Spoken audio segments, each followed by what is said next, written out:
बहुत स्वागत है आपका। आप देख रहे हैं पक्ष विपक्ष, मैं हूं आपके साथ नेहा दुबे। पश्चिम बंगाल के नगर निकाय भर्ती घोटाले में केंद्रीय जांच एजेंसी सीबीआई ने ममता के 2 करीबियों पर शिकंजा कसा है। ममता के मंत्री फरहाद हकीम और मदन मित्रा के आवास पर सीबीआई ने छापा मारा। आरोप है कि पैसे लेकर कई नगर पालिकाओं में अयोग्य उम्मीदवारों को गैर कानूनी तरीके से पदों पर भर्ती कर ली गई है। और अब ममता बनर्जी के 2 नेताओं के घर पर छापेमारी के बाद पश्चिम बंगाल की सियासत गर्मा गई है।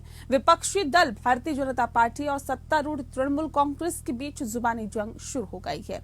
वहीं राज्य की कम्युनिस्ट पार्टी ने भी सवाल उठाए हैं। आपको बता दें कि जिस तरह से सीबीआई और ईडी ममता के मंत्रियों और नेताओं पर शिकंजा कस रही है, उससे आशंका जताई जा रही है कि ममता का हाल भी केजरीवाल की तरह ही क्या होने वाला है।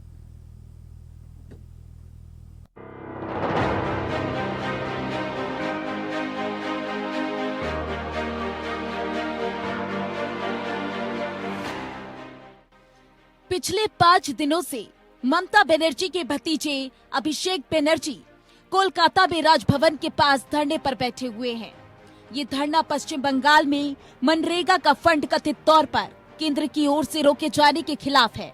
ममता के भतीजे केंद्र से बकाया रुपयों की मांग कर रहे हैं, तो उधर सीबीआई ने भी ममता सरकार के मंत्री और विधायक से रुपयों का हिसाब मांग लिया। रविवार को मंत्री फरहाद हकीम और टीएमसी विधायक मदन मित्रा के आवास पर सीबीआई पहुंच गई। करीब 9.5 घंटे सीबीआई की टीम उनके घर पर रही और दोनों नेताओं से पूछताछ की। ये छापेमारी नगर निकायों में की गई। भर्तियों में गड़बड़ी के संबंध में हुई। राज्य में 12 लोकेशन पर सीबीआई ने रेड मारी। इससे पहले गुरुवार को ईडी ने मामले की जांच के सिलसिले में खाद्य एवं आपूर्ति मंत्री रतन घोष के आवास सहित कई स्थानों की तलाशी ली थी।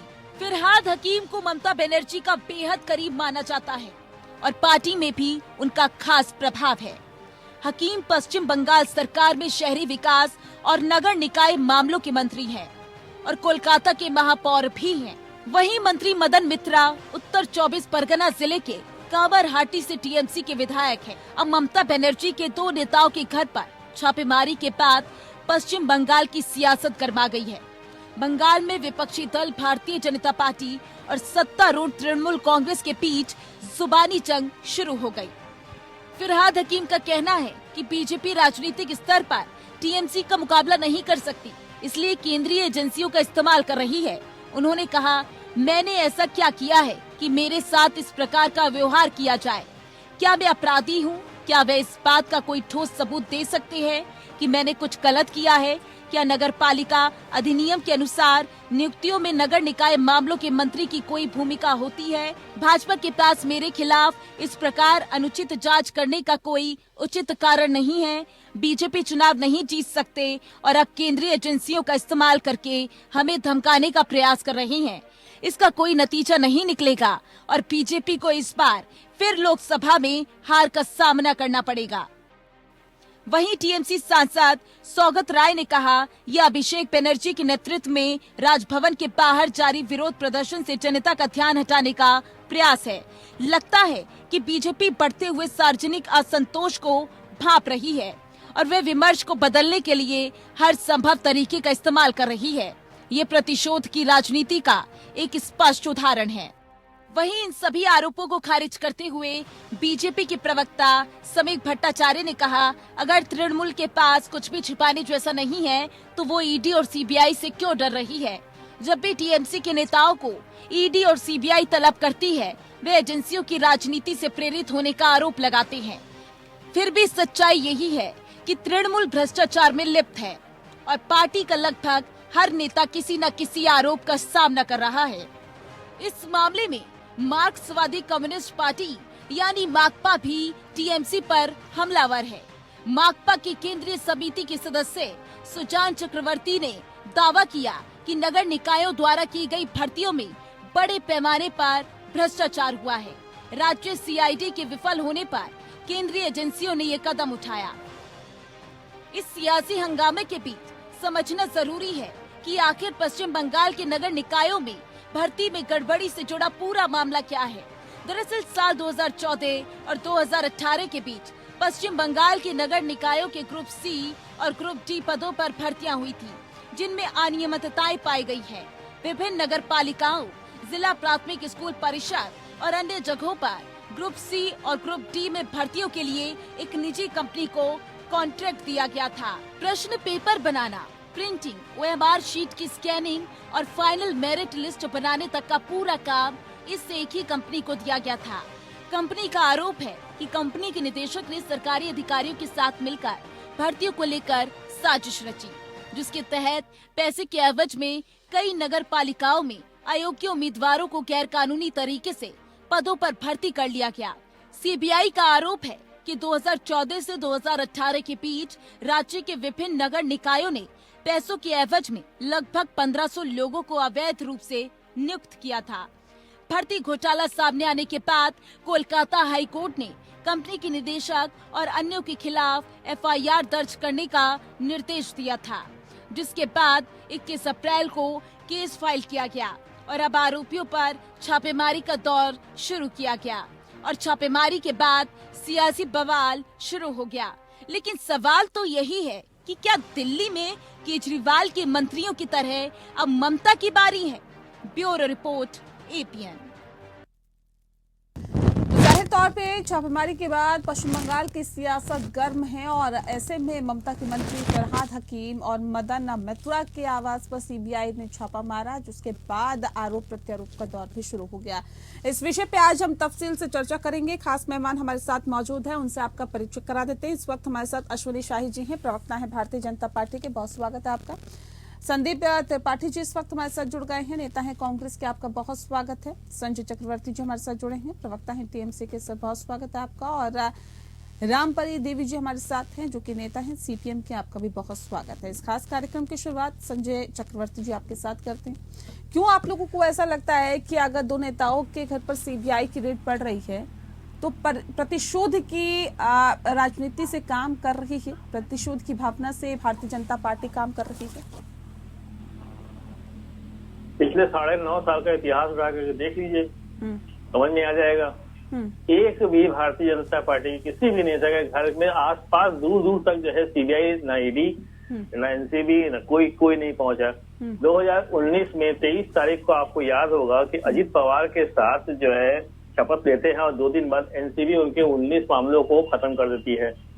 मीनाक्षी देखी खुलेआम धमकी देती है संसद के अंदर कि चुप हो जाओ वरना ED आ जाएगा। तो भारतीय जनता पार्टी यही काम कर रही है और हमें कोई दिक्कत नहीं है। हम साफ है, मिला क्या ED CBI के छापे में मिला क्या? अभी तक तो कुछ नहीं मिला। तो इससे यही बात संजय सिंह के साथ भी है, मिला क्या था? कुछ नहीं मिला था। और सुप्रीम कोर्ट ने भी इस बात को तस्दीक कर दिया है कि जैसे मनीष सिसोदिया के बारे में कि 2 मिनट में जो है आपका मामला रफा दफा हो जाएगा। तो ये सारी चीजें खुलेआम दर्शाती है कि किस तरीके से केंद्रीय एजेंसियों का दुरुपयोग किया जा रहा है। आज जैसे कि आपने देखा होगा कारगिल में तो भारतीय जनता पार्टी के नेता कह रहे हैं ना कि अगर आपने कुछ गड़बड़ नहीं किया तो डरने की जरूरत क्या है? चाहे CBI पीछे लगा दे, चाहे ED पीछे लगा दे, चाहे कोई और एजेंसी पीछे लगा दे। 6-7 महीने बाद यही बात हम लोग कहेंगे। इसमें क्या दिक्कत है? 6-7 महीने बाद जो है यही बात हम लोग कहेंगे। दिक्कत क्या है कि आपके यहाँ CBI आई है, तो दिक्कत किस बात को है? जो बात ये भारतीय जनता पार्टी के नेता कह रहे 6-7 महीने बाद हम लोग कहेंगे। ठीक है अश्विनी जी, देखिए घोटाले इनके साथ बहुत सारे घोटाले जो घोटालेबाजों को इन्होंने मिलाया है उनकी जांच होगी। जब जांच होगी तो ये खुद ही चिल्लाएंगे। प्रतिशोध की राजनीति कर रखी है भारतीय जनता पार्टी, बौखला गई है भारतीय जनता पार्टी, और अब ये समझ नहीं आ रहा कि क्या करे भारतीय जनता पार्टी को। इसीलिए ED को पीछे लगा दिया जा रहा है, CBI को पीछे लगा दिया जा रहा है और विपक्षी नेताओं को परेशान करने की कोशिश कर रही है भारतीय जनता पार्टी। क्या कहेंगे सर? देखिए बौखलाहट किसको है, आए बाएं साए किस तरीके से संजय दादा बोल रहे हैं, तो ये बौखलाहट उधर पता चलती है। अब इसमें 2-3 बातें हैं। High court, Kolkata high court के निर्देश पर जो है ये CBI की टीम गठित हुई। चाहे छापा जो भी अपराधी हो उसके यहाँ पढ़ना चाहिए, भ्रष्टाचारी हो पढ़ना चाहिए, चाहे वो किसी जगह का हो। और ये कह रहे हैं एक आदमी का नाम पार्थ सारथी चटर्जी कौन से दल के MLA हैं? भारतीय जनता पार्टी के MLA, उनके यहाँ भी छापा पड़ा है। उसमें कोई ऐसी बात नहीं है कि हम प्रतिशोध की बात कर रहे हैं। इसीलिए तो ये लोग गए थे, 10-12 दलों के भ्रष्ट दलों के लोग गए थे सुप्रीम कोर्ट। सुप्रीम कोर्ट ने कहा कि भाई संस्थाएं अच्छा काम कर रही हैं, आप लोग जाइए यहाँ से। तो सुप्रीम तमाचा पड़ा, वापस आ गए, फिर भी शर्म नहीं है। और कह रहे हैं संजय जी लेकिन क्या उसकी मिला, परसेंटेज बहुत कम है जी क्या मिला भारतीय था? जनता पार्टी के नेताओं पर ईडी सीबीआई के छापे पड़े, उसकी परसेंटेज बहुत कम है बजाय विपक्षी पार्टियों की। देखिए परसेंटेज कोई तो क्या, अगर नहीं पड़ा है उधर तो इन लोगों इन भ्रष्टाचारियों को छोड़ देना चाहिए। 100 करोड़ रुपया तो ये मान ले कि भारतीय जनता पार्टी में सारे नेता पाक साफ है, कोई भ्रष्टाचारी नहीं है, कहीं भ्रष्टाचार ये ना हम कह सकते हैं ना आप कह सकते हैं। यहाँ की मैं तो आपसे पूछ रही हूँ, क्या ये मान ले फिर? जिसको अदालत पर भरोसा है, संवैधानिक व्यवस्था है, संविधान के हिसाब से जाकर अदालत में आप केस करिए कि भाई जो भ्रष्टाचारी है उसके खिलाफ भी कार्रवाई हो। ठीक है, सरकार नहीं कर रही है, कोई गया आज तक? यहाँ तो गमले में लोग गोभी उगाकर करोड़पति होते थे, दूसरे की बनाई पेंटिंग बेच के करोड़पति हो रहे थे। फोन पर जो लोन जो चिट्ठी लिखी गई थी वो उसका भी उजागर हो रहा है। वहां पर लंदन में जो कहते हैं लोग कि भाग गया, लोन किसने दिया था लंदन में, एफिडेविट देकर बता रहा है। और ये बंगाल की बात हम कर रहे हैं, 50 करोड़ रुपया वो महिला मित्र के यहाँ से उनके यहाँ पकड़ा गया। वो जो दलाली क्या नाम है उसकी स्मगलिंग करते थे, एक वो थे, करोड़ों रुपया पकड़ा गया। एक बीएसएफ का आदमी था, उसके यहाँ से पकड़ा गया। ये तो पकड़ा भी गया है, और जिसके यहाँ नहीं मिला है कह रहा नहीं मिला है तो अच्छी बात है, वो न्यायालय से जाके छूट जाएंगे। मनीष सिसोदिया के बारे में तो अभी अपने पार्टी के बारे में नहीं बोल रहे हैं, मनीष सिसोदिया के बारे में बोल रहे हैं। भाई मनीष सिसोदिया अगर बेकसूर है, हम भी कह रहे हैं बेकसूर है, तो वो छूट जाएंगे। आपको दिक्कत क्या है, जमानत क्यों नहीं दे रही है कोर्ट? कहीं ना कहीं कोई लोचा होगा, तभी तो जमानत नहीं मिल रही है। और एक सवाल के साथ छोड़ जाता हूँ, एक सवाल के साथ कह रहे हैं कि अगर हमारे नेता दोषी है या आपको लगता है कि भ्रष्टाचारी है या आपको लगता है कि देखिए उन पर कार्रवाई नहीं हो रही, तो कोर्ट का दरवाजा तो खुला है। आप या तो आरोप लगाइए, आरोप लगा के आप बोलिए कि भाई इन पे कार्रवाई होनी चाहिए, नहीं हो रही तो आप कोर्ट का दरवाजा भी खटखटा सकते हैं। क्यों नहीं करती ये काम कांग्रेस पार्टी? आरोप लगाना तो बहुत आसान है, लेकिन हवाई। नेहा जी, ये तो सवाल हमारे देश के प्रधानमंत्री से पूछा जाना चाहिए। हमारे देश के प्रधानमंत्री आज भी 2G करते हैं, जबकि सुप्रीम कोर्ट ने सबको बरी कर दिया है ना। तो मतलब हमारे देश का प्रधानमंत्री झूठा है, झूठ बोलता है, कहना सिर्फ मुनासिब है ना। लेकिन सुप्रीम कोर्ट ने सबको बरी कर दिया, सरकार इनकी, सीबीआई इनकी, सॉलिसिटर जनरल इनका, सबको बरी कर दिया। आज भी आप भ्रष्टाचार, एंटिंग, पेंटिंग, डेंटिंग का गाना गाते हो। वसुंधरा राजे की सरकार में रॉबर्ट वाड्रा जी को क्लीन चिट, आपके खट्टर जी की सरकार में हरियाणा में क्लीन चिट आपने दी। आज भी अगर आप गाना गा रहे तो आप बेशरम लोग हो, और नहीं अगर दिया, अगर कुछ है तो 9 साल से आज वही टेप रिकॉर्डर कहाँ बजा रहे हो भाई? आपका सॉलिसिटर जनरल, आपकी सीबीआई, आपकी, आपका फलाना धमाका, सब कुछ आपका। आज भी अभी 2014 का पहले का गाना गा रहे हो, तो जनता को क्या मूर्ख समझ रखा है क्या? जनता ने आपको काला धन वापस लाने के लिए दिया था, काला धन को अडानी को सफेद करके मोदी का पैसा बनाने के लिए दिया था, पहली चीज। दूसरी चीज, अभी जिस तरीके से हम बंगाल की बात कर रहे हैं, शुभेंद्र अधिकारी भारतीय जनता पार्टी के जो है दूसरे आयातित नेता, टीएमसी से गए हुए हैं, वो सीबीआई के आरोपी थे, भ्रष्टाचारी थे, फ्रॉड थे, चुपते थे, लेकिन इनकी पार्टी में जाकर ईमानदार हो गए। उनके खिलाफ कार्रवाई क्यों नहीं हो रही है? क्यों सीबीआई अब नहीं जा रही है? अब क्यों ईडी नहीं जा रही है? मुकुल राय जिन्होंने इन्होंने अपनी पार्टी में राष्ट्रीय उपाध्यक्ष बनाया था उनको, और उससे पहले सीबीआई रोज पहुंची रहती थी। तीसरी चीज, अभी आपने कहा कि अगर डर नहीं है तो डर क्यों? नेहा जी, आपके घर में अगर पुलिस बेवजह चली जाए, पानी पीने चली जाए, तो अगल बगल से लोग सवाल पूछने लगे क्या हुआ? तो वो परसेप्शन बिल्ड करते हैं, बस चुनाव के समय में परसेप्शन क्रिएट करते हैं और चुनावी फायदा लेते हैं। बाकी आप तक तो एक नाम बता दें जिनको इन्होंने सजा करा दी और जिनके ऊपर भ्रष्टाचार के आरोप इन्होंने लगाए थे। 10 साल की सत्ता होने वाली है, एक नाम नहीं है जो ये बता सके कि हमने सजा करा दी। नहीं करा पाए तो क्यों भाई? सॉलिसिटर जनरल, सबूत देने वाली एजेंसियां आपकी, सब कुछ आपके पास है, सबूत नहीं दे पा रहे हो। अब आई मनीष सिसोदिया जी की जमानत की बात, साहब अपने बड़के साहब से, सड़ी पारवा से बोल दीजिए कि चार्जशीट दाखिल हो जाए तो जमानत हो जाएगी। चार्जशीट दाखिल नहीं होगी जब तक जमानत का प्रोसीजर नहीं है, नहीं हो सकती है। बिल्कुल समझते हो जनता को, मूर्ख बनाते हो। अरे लूट ले रहे हो, तड़ी पार पाइप बेचने वाला आदमी आज बीसीसीआई का उसका लंगा जाकर सचिव बनकर बैठा है, पूरा देश लूट ले रहे हो, हर जल नल योजना के माध्यम से जो योजना चल रही है, सारी पाइप गुजरात से आ रही है, वही सारी पार की कंपनियों से आ रही है। सारी पार पूरे देश को लूट रहा है, टंकी का पता नहीं है, पाइप बिक जा रही है। आप पूरे देश को अश्विनी जी कुछ लूट कहना रहे चाह रहे, सुन लेते हैं, अब सुन लेते हैं, मैं आ रही हूँ। दूसरे को भ्रष्टाचारी बताओगे? ये तो देखिए नेहा जी, मैं आती हूँ सर, फिर मौका दूंगी ना, आपने बोला ना। जितनी मैंने बातें कही है तथ्यात्मक कही है। ठीक है। एक नाम बताएं जिनको इन्होंने सजा करा दिया, इनके रिज्यूम में जो है जिस पर आरोप लगा हो वो सजा करा दिया।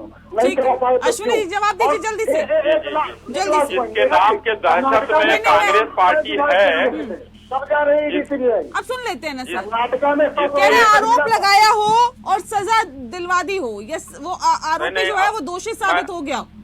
मैं वो कह रहा, देखिए ये प्रोसीजर में न कोर्ट में हमारा कोई दखल नहीं है कि कौन दोषी साबित हो रहा। राहुल गांधी दोषी साबित हो गए थे, थे, कोर्ट ने छोड़ दिया ना, कोर्ट ने, उसमें हमारा दखल नहीं है। ये कांग्रेसी जो है, जो पेंटिंग बेचा करते थे चोरी की, अब वो पेंटिंग नहीं बेच रहे हैं लोग, और उस गमले में गोभी नहीं उगा रहे हैं, और चीख से चिल्लाने के लिए यहाँ बैठकर जो है वो करेंगे। देखिए जिसके नाम को पानी पी पी कर कांग्रेसी गाली देते हैं, तड़ी पाती के, ये चिल्ला रहे हैं आप, ये क्यों चिल्ला रहे हैं भाई? देखिए बौखलाहट देखिए, ये बौखलाहट देखिए, देखिए जानवर की तरह है इस तरीके से। भाई यहाँ पर मुर्गा थोड़े लड़ाया जा रहा है, आराम से भाई सुनो कांग्रेसियों, सुनो भाई कांग्रेसियों, बौखलाओ मत, सुनो कांग्रेसियों, सुनो। कोई भी जिसको ये इसके नाम से पानी पीने में गाली देते हैं उसको मुंबई, अरे भाई सुनोगे कि बकबक करोगे खाली, इसके लिए बैठे हो? कौन सा तथ्य तुम्हारे पास? नाम पूछ रहे हैं, नाम बता दीजिए ना। नहीं मैं बता दो ना, मैं तो बता रहा हूँ, तो सुनेगा कोई तब तो बोलेंगे। नाम पूछने वाले ये जज है क्या इस देश के? नाम किस हैसियत से पूछ रहे हैं? चोरों की पार्टी के सरदार है, राबा बाड्रा जो है अभी जमानत पर है, राहुल गांधी जमानत पर है, और सोनिया गांधी जमानत पर है, ये सारे जमानती घूम रहे हैं। और जिसको कहते हैं तड़ी पार, मुंबई हाईकोर्ट ने कहा था कि राजनीतिक चोरों को फंसाया गया था। ये चोरों की पार्टी है, ये चोरों के सरदार बैठकर कांग्रेसी यहाँ बात करेंगे। देश को डुबा दिया, लूट लिया कांग्रेसियों ने, चोरों के सरदार है सब कांग्रेसी। ऐसे थोड़ी डिबेट होती है, एक की बात अरे और बांटो लोन, फोन पर लोन बांटेंगे। ठीक है, इनके पिताजी गांधी परिवार का खानदान के जवाहरलाल नेहरू कमा के गए थे। संदीप जी, अश्विनी जी, जवाहरलाल नेहरू कमा के गए थे, जवाहरलाल नेहरू कमा के गए थे, यहाँ पर बैठे हैं फोन पर लोन बांटने। चोरों की पार्टी यहाँ बैठकर जो है वो करते हैं लोग, तथ्य नहीं है, लेकिन ये कर लीजिए, तय हो जाएगा ना, तय हो जाएगा। जमानत पर आए हैं, राहुल जमानत पर, सोनिया जमानत पर, और रॉबर्ट वाड्रा जमानत पर, सारे जमानत पर है, सारे चोर है जमानत पर है, सारे चोर है जमानत पे है। तुम झूठे, तुम्हारे नेता झूठे, कौन झूठे? तुम्हारा खानदान झूठा, गांधी परिवार झूठा, गांधी परिवार झूठा, तुम झूठे, तुम्हारा खानदान झूठा। 420 औकात में नहीं रहते हो तुम लोग कांग्रेसियों को जनता थप्पड़ मारकर बाहर करेगी, तब समझ में आएगा। आप लोग कर रहे हैं कांग्रेसियों शब्दों का इस्तेमाल आप लोग कर रहे हैं। मैं आवाज आप लोगों की बंद करवा दूंगी, इस तरह से आप लोग करेंगे। ये कोई तरीका है डिबेट करने का? शालीनता से डिबेट करिए ना सर, आप अक्सर एक दिन पे आते हैं। माफ कीजिएगा, माफ कीजिएगा, नहीं गलत बात है, जवाब नहीं है तो चिल्लाएगा ये, गलत बात है, बिल्कुल गलत बात है। एक दूसरे पे ऐसे नहीं, ये कोई तरीका नहीं है। तो चिल्ला क्यों रहे हो? बीच में सुनने का माता नहीं है। नहीं एक एक करके बात को रखिए ना, और तुम्हारे लिए आया है भाजपा, रखिए अपनी बात में अश्विनी जी, संदीप जी, ऐसे नहीं ऐसे नहीं, संदीप जी प्लीज धैर्य मत खोइए सर। एक अच्छा वक्ता तो एक अच्छा श्रोता भी होता है ना, आप लोग तो धैर्य का परिचय दीजिए कम से कम। ये कोतवाल बने हैं, ये डंडा हाकेंगे, कोतवाल बने हैं। औकात याद रखो, 2 चुनाव में जनता ने औकात बता दिया है, विरोधी दल के नेता लायक औकात नहीं है। क्या संदेश आप जनता को दे रहे हैं? विरोधी दल के नेता की औकात नहीं है कि तुम लोग इतने सीट जिता लाओ। जनता ने तमाचा मारा है लोकसभा में, लोकदल थोड़ा सा और इंतजार करिए ना अश्विनी जी, है। ये कोई तरीका नहीं है डिबेट करने का ना सर। नेहा जी मैं नहीं करता हूँ, अगर ये करेगा कोई भी करेगा उसको जवाब मिलेगा, करारा जवाब मिलेगा। नहीं, करारा और जवाब दिखाई दीजिए, जाएगी। लेकिन शालीनता के साथ इस तरह से एक दूसरे नहीं, को जवाब मत शालीनता दीजिए, के प्लीज। तो अगले से शालीनता की वो करिए, मैं तो शालीनता का परिचय दे रहा हूँ। ठीक है संदीप, मैं तो शालीनता का परिचय दे रहा हूँ। इसकी अगर औकात हो तो शालीनता का परिचय दे, नहीं तो ये तो पता चलता है कि किस गांधी परिवार, किस खानदान का है ये आदमी, वो सब पता चलता है। संजय जी, मुझे संस्कार आवाज पता चलते हैं, डाउन कर दीजिए, संस्कार पता चलते हैं कि गाँव से विरोध करूंगी, इनकी आवाज डाउन कर दीजिए। ऐसे नहीं होगा ना, ऐसे नहीं होता, ये कोई तरीका नहीं है डिबेट करने का। आप लोग बोले जा रहे हैं, वक्त सर बहुत कम होता है और उसके अंदर हमें सभी को मौका देना होता है, और हम आपसे भी बार बार ये अगला अनुरोध करते बोलेगा हैं तो कि सुनेगा। शालीनता के साथ आप डिबेट करें। नहीं नहीं, ये तरीका नहीं जी, होता। मैं शालीनता मैंने नहीं खोई है। पहले कांग्रेसियों को समझाइए, नहीं तो करारा तमाचा जनता भी मारेगी, और वहां से जो है उत्तर प्रदेश में तो खत्म है, ठीक है। उत्तर प्रदेश में तो खत्म है। ठीक है, चलिए। उत्तर प्रदेश में तो औकात नहीं है, 5 सीट जीतने की औकात नहीं है तुम लोगों की। जीत के दिखाओ, जीत के दिखाओ, दिखाओ जीत के। तुम्हारी पार्टी की तुम्हारी औकात हो तो जीतो, जीत के दिखाओ। 5 सीट जीत के दिखा दो। चैलेंज करता हूँ, चैलेंज करता हूँ, चैलेंज करता हूँ, कांग्रेस 5 सीट जीत के दिखाए। तुम्हारी औकात हो तो जीत के दिखाओ। बहुत गलत बात। अगर आप लोग इस तरह से बातचीत करेंगे, एक दूसरे पर आप निजी हमले करते हुए और भाषा की मर्यादाओं को तार तार कर देंगे ना सर, तो उसका कोई मतलब नहीं है सर। ये बहुत बहुत खराब संदेश जनता में जा रहा है। अश्विनी जी, आप देखिए हमारे साथ अक्सर बैठते हैं, और संदीप जी भी कोई नए नहीं हमारे साथ बैठे, अक्सर एक आधे डिबेट में बैठते ही हैं, लेकिन इस तरह से नहीं होता ना सर। आप दोनों ही अपनी बातों को रखे जा रहे, बोले जा रहे, नहीं मुझ तक आवाज पहुंच पा रही ठीक से, नहीं जनता तक पहुंच पा रही, बेकार आप दोनों अपनी एनर्जी वेस्ट कर रहे हैं सर। कम से कम ऐसी बातों को रखिए कि जनता तक पहुंचे वो बात आपकी, कि आप क्या कहना चाह रहे हैं, क्या जनता को बताना चाह रहे हैं। हमारा सिर्फ एक मकसद होता है कि जनता तक स्पष्ट चीजें जाएं और इस डिबेट का निचोड़ वहां तक पहुंचे, लेकिन कोई फायदा नहीं इस तरह से डिबेट करके सर। एक छोटा सा सवाल अब मैं संजय जी से ले लेती हूँ। एक सेकंड रुक जाइए प्लीज प्लीज। मैं शांत हो गया। ठीक है संजय जी, देखिए अगर आप ये कहते हैं कि देखिए बेवजह परेशान करने की कोशिश की जा रही है, तो सर आपको भी याद होगा पार्थ चटर्जी के करीबी अर्पिता के घर से कितना पैसा बरामद हुआ था। तो ये जो चीजें बरामद हो रही है, क्या ये भी गलत है, ये भी झूठी है, ये भी अफवाहें हैं क्या? पार्थ चटर्जी को कितनी देर में हम लोगों ने पार्टी से निकाला? सिर्फ 48 घंटे। बता दीजिए, कोई भारतीय जनता पार्टी ने किसी इंसान को, किसी भी पार्टी के भ्रष्टाचारी को इन्होंने जो है निकाल दिया? इन्होंने निकाला नहीं, इन्होंने गले लगाया। वो चाहे हेमंत शर्मा हो, जांच हुई तब नहीं, जांच भी तो हुई ना, चीजें निकल के सामने आई ना। अगर ईडी की छापेमारी हो रही है तो आप लोग क्यों कह रहे हैं कि गलत है? अरे पूरी बात तो सुनिए, मैं क्या बोल रहा हूँ, मेरी बात को समझिएगा। पार्थ चटर्जी को जैसे ही घोटाला सामने आया, तुरंत हम लोगों ने उसको पार्टी से 48 घंटे के अंदर पार्टी से निकाला। मंत्री पद तो छोड़ दीजिए, हम लोगों ने पार्टी से निकाल दिया उसको। लेकिन प्रधानमंत्री जी खुलेआम जाकर के कहते हैं कि ये 70,000 करोड़ का घोटालेबाज है, और उसको 24 घंटे के बाद उप मुख्यमंत्री की शपथ। ध्यान रखिएगा, बीजेपी ने जितने भी भ्रष्टाचारियों को गले लगाया है उसको बड़े बड़े पदों से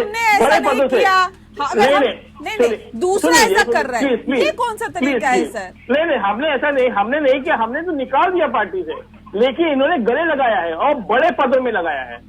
वो नारायण राणे को केंद्रीय मंत्री बनाया, हेमंत शर्मा का मुख्यमंत्री बनाया, शिवराज सिंह चौहान को मुख्यमंत्री बनाया। आपकी पार्टी की बात करूँ, आप भारतीय जनता पार्टी में पहुंच जाते हैं, फिर मैं आपकी बात करती हूँ, आप भारतीय जनता, ऐसे नहीं होता ना सर। आप बताइए ना मुझे, अगर टीएमसी के नेताओं पे इस तरह के आरोप लग रहे हैं और वो कहते कि नहीं जी हम तो पाक साफ है, तो ये जनता कैसे मान ले? ये कैसे जनता मान ले कि आप पाक साफ है? जनता के सामने अगर जांच हो रही है तो होने दीजिए ना।